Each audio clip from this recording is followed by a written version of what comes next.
ప్రాచీన గ్రంథాలు ఎన్నో అద్భుతమైన, కొన్నిసార్లు మనని ఆశ్చర్యపరిచే రహస్యాలను తమలో దాచుకుంటాయి కదూ. ఈనాటి మన విశ్లేషణలో అటువంటి ఒక చారిత్రక మరియు వేదాంతపరమైన ఉత్కంఠభరితమైన అంశాన్ని మనం పరిశీలించబోతున్నాం. అసలు దైవిక తీర్పు ఎలా పనిచేస్తుంది అనే దాని గురించి ఇదొక లోతైన అధ్యయనం.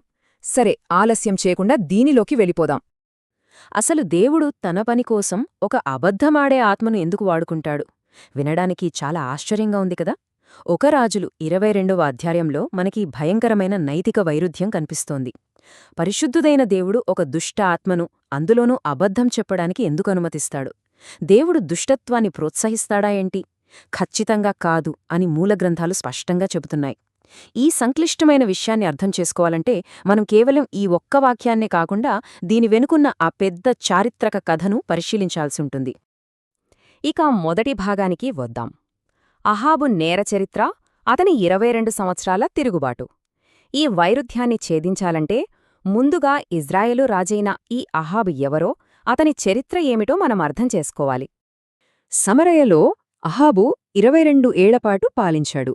ఇతను తన పాలన ప్రారంభం నుంచే, అంటే మొదటి సంవత్సరం నుంచే బయలు అనే అబద్ధపు దేవుణ్ణి ఆరాధించడం మొదలుపెట్టాడు.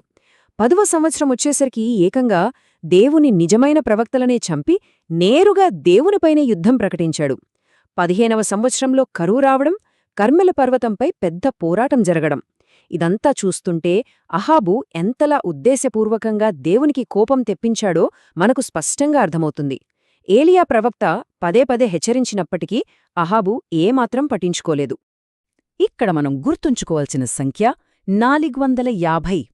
అవును, కర్మెలు పర్వతంపై జరిగిన ఆ గొప్ప పోరాటంలో 450 మంది బయలు ప్రవక్తలకు వ్యతిరేకంగా ఏలియా ఒంటరిగా నిలబడ్డాడు. అప్పుడు దేవుడు అద్భుతంగా అగ్నిని కురిపించి తన శక్తిని నిరూపించుకున్నాడు. ఇంత పెద్ద అద్భుతం కళ్ళార చూసిన తర్వాత కూడా అహాబు మనసు మారలేదంటే ఆ మూర్ఖత్వం ఏ స్థాయిలో ఉందో మనం ఊహించుకోవచ్చు. దీని ఫలితం మరణశిక్ష. తన భార్య యెజెబెలు ప్రోత్సాహంతో అహాబు పశ్చాత్తాపం లేకుండా చేసిన ఈ తిరుగుబాటు అతనికి మరణశిక్షను ఖరారు చేసింది. దేవుడు ఎన్నోసార్లు దయచూపించాడు, మారడానికి ఎంతో సమయమిచ్చాడు. కాని అహాబు మాత్రం తన పాపపు మార్గాన్నే ఎంచుకున్నాడు. ఆ శిక్షను తనపై తానే వేసుకున్నాడు. తరువాతి భాగం ప్రతిధ్వని గది, సౌకర్యవంతమైన అబద్ధాల కోసం వెతుకులాట. ఇక్కడ కథ చాలా ఆసక్తికరంగా మారుతుంది. రామోత్గిలాదుపై యుద్ధానికి వెళ్లే ముందు అహాబు 400 మంది అబద్ధపు ప్రవక్తలను పిలిపించాడు. వాళ్లందరూ ముక్తకంఠంతో ఒకే మాట, యుద్ధంలో మీదే విజయం అని అభయమిచ్చారు. ఇదొక పర్ఫెక్ట్ ఎకోచాంబర్ కదా. అందరూ తనకు కావలసిందే చెప్తున్నారు. కాని వారందరికీ భిన్నంగా ఒకే ఒక్క నిజమైన ప్రవక్త ఉన్నాడు. అతనే మీకాయా. అతను మాత్రం ఆ 400 మందికి భిన్నంగా యుద్ధంలో ఖచ్చితంగా ఓటమి తప్పదని ధైర్యంగా హెచ్చరించాడు. అప్పుడు మీకాయా గురించి అహాబు స్వయంగా ఏమన్నాడంటే, అతడు నా గురించి ఎప్పుడూ చెడుగానే ప్రవచిస్తాడు, కాని మంచిగా ప్రవచించడు. దీన్ని బట్టి మనకేమర్థమవుతోంది? అహాబుకు నిజం తెలుసు, కాని ఆ నిజం అతనికి నచ్చలేదు. ఆ నిజాన్ని అతను ద్వేషించాడు. తన చెవులకు ఇంపుగా ఉండే సౌకర్యవంతమైన అబద్ధాలనే అతను కావాలనుకున్నాడు. తన నాశనానికి తానే దారి వెతుక్కున్నాడు. ఇప్పుడసలు ఘట్టానికి వద్దాం. పరలోక న్యాయస్థానం, ఆధ్యాత్మిక లోకాన్ని వెల్లడించడం. అహాబు చేసిన ఈ పాపపు ఎంపికల తర్వాత భౌతిక లోకం నుండి ఒక్కసారిగా మనం ఆధ్యాత్మిక లోకంలో ఏం జరుగుతోందో చూడబోతున్నాం. పరలోకంలో దేవుడు అడిగిన ప్రశ్న ఇది. అహాబు రామోత్ గిలాదుపై దాడి చేసి అక్కడ మరణించేలా ఎవరు ప్రేరేపిస్తారు? దేవుడు అప్పటికే ఇచ్చిన మరణ శిక్షను అమలు చేయడానికి సమయం ఆసన్నమైంది. ఈ పని చేయడానికి స్వచ్ఛంద సేవకులను ఆహ్వానిస్తున్న అత్యంత అద్భుతమైన మరియు ఆశ్చర్యకరమైన దృశ్యమిది. ఇది ఎలా జరిగిందో 3 దశల్లో చూద్దాం. 1. దేవుడు స్వచ్ఛంద సేవకులను ఆహ్వానించాడు. 2. పడిపోయిన ఒక దేవదూత, అంటే ఒక దయ్యం ముందుకు వచ్చి ఆ ప్రవక్తల నోట తాను అబద్ధమాడే ఆత్మగా ఉంటానని చెప్పింది. 3. దేవుడు దానికి అనుమతి ఇచ్చాడు. ఇక్కడ గమనించారా? అహాబు ఏ అబద్ధపు ప్రవక్తలనైతే గుడ్డిగా నమ్మాడో అదే ప్రవక్తల ద్వారా అతన్ని నాశనానికి నడిపించడానికి దేవుడు ఆ దుష్ట ఆత్మను వాడుకున్నాడు.